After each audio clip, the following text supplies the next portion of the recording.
পুনর্বাসনের বিষয়টা আগে আসি। আহতদের যারা পুনর্বাসনের প্রয়োজন, আমরা কিন্তু 3টা ক্যাটাগরিতে তাদেরকে এ, বি এবং সি 3 ক্যাটাগরিতে তাদেরকে ভাগ করা হয়েছে এবং সকলেই কিন্তু পুনর্বাসন অথবা কর্মক্ষম হওয়ার যোগ্য নন। অনেকে এমনও আহত আছেন তাদের আর কোনোদিনও কর্মক্ষম তারা হয়ে উঠতে পারবেন না। এরকম যেরকম রয়েছে সেরকম পাশাপাশি অনেকে রয়েছেন যারা যেমন চোখ হারিয়েছেন, অনেকে চোখ হারিয়েছেন, তাদেরকে আপনি কিভাবে পুনর্বাসন করবেন?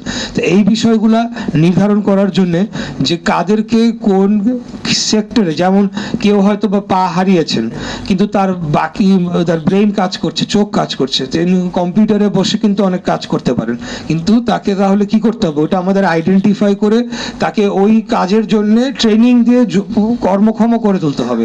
আবার কেউ হয়তো বা তার অন্য অন্য ধরনের ডিসেবিলিটি তৈরি হয়েছে, সে একটা নির্দিষ্ট পেশাতে আগামীতে সংযুক্ত হতে পারবে।